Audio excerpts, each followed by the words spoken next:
हर खबर पर होगी आपकी पकड़। डाउनलोड कीजिए ABP live app. PM Modi ने चीन को कड़ा संदेश दिया, बोले पूरी संसद और पूरा देश आज सैनिकों के साथ खड़ा है। हिंदुस्तान में जासूसी करवाने का चीन पर बड़ा खुलासा, पीएम मोदी 24 मुख्यमंत्री, सांसदों, रक्षा प्रमुख समेत 10,000 वीवीआईपी लोगों की जानकारी इकट्ठा कर रहा था चीन। अंग्रेजी अखबार इंडियन एक्सप्रेस ने जासूसी का खुलासा किया है। जिनपिंग की सरकार से जुड़ी डेटा कंपनी ये अहम जानकारियां जुटा रही थी। लद्दाख में भारतीय सेना की एक और कामयाबी, कैलाश पर्वत रेंज की उन पहाड़ियों पर भी कब्जा जमाया जो 1962 के युद्ध के बाद चीन ने कब्जा ली थी। जम्मू कश्मीर में आतंकियों की एक बार फिर साजिश नाकाम, बारामूला में श्रीनगर जाने वाली सड़क पर आतंकियों ने आईईडी बम लगाया, सुरक्षा बलों ने समय रहते बम को नष्ट किया। आज से शुरू हो गया संसद का मानसून सत्र, कोरोना की वजह से सदन में खास इंतजाम है। सांसद दूर दूर बैठे, बीच में शीशे जैसी प्लास्टिक की शीट्स लगाई गई हैं। संसद परिसर में केमिकल से हुआ सैनिटाइजेशन, सांसद मास्क और फेस शील्ड लगाकर पहुंचे, अटेंडेंस भी डिजिटल तरीके से की गई।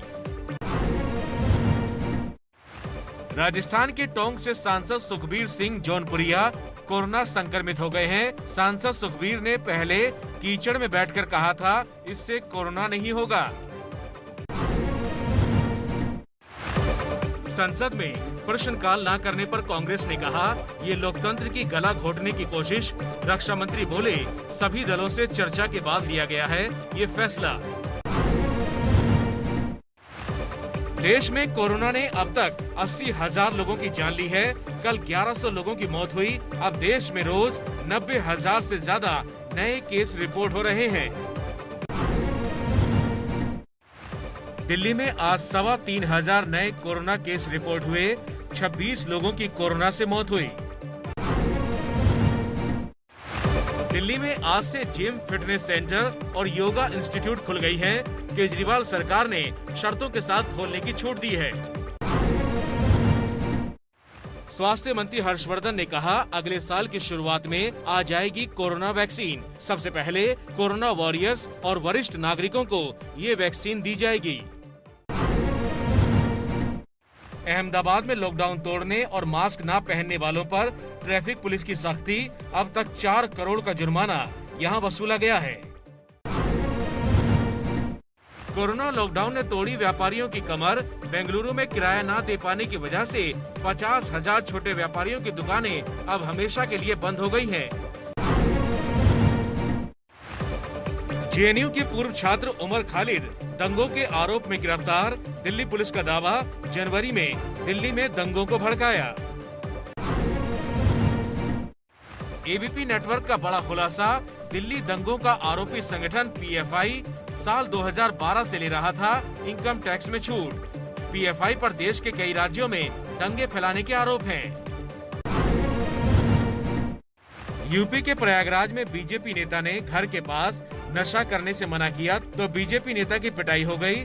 10 से ज्यादा आरोपियों पर केस दर्ज। उत्तराखंड में अपराधियों के हौसले बुलंद दिखे। हरिद्वार में शराब व्यापारी से 22 लाख रुपए कैश लूटे। देर रात फायरिंग कर लूट को अंजाम दिया। यूपी के लखीमपुर में पुलिस हिरासत से भागा बच्चे से यौन उत्पीड़न का आरोपी। पेट्रोल पंप पर तेल के लिए रुकी थी पुलिस की गाड़ी। मुंबई के सायन अस्पताल में बड़ी लापरवाही, हादसे में मारे गए शख्स की जगह किसी और का शव परिवार को दे दिया। अंतिम संस्कार के बाद पता चला 2 कर्मचारी सस्पेंड किए गए।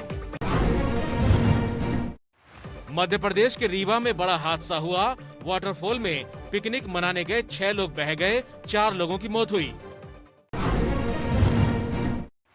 मध्य प्रदेश के सिरोही में बाढ़ के पानी में बह गई 30 से ज्यादा भैंसें। बारिश के बाद गांव की नदी में यहां उफान आया है। आंध्र प्रदेश में बारिश का भारी अटैक। जोरदार बारिश की वजह से गुंटूर में सड़क बह गई। हैदराबाद से गुंटूर जाने वाला रास्ता बाधित हो गया। ऑस्ट्रिया के डोमिनिक थीम ने जीता यूएस ओपन का खिताब। जर्मनी के अलेक्जेंडर जेरेवे को हराया। 5 सेट के मुकाबले में हुआ मैच का फैसला।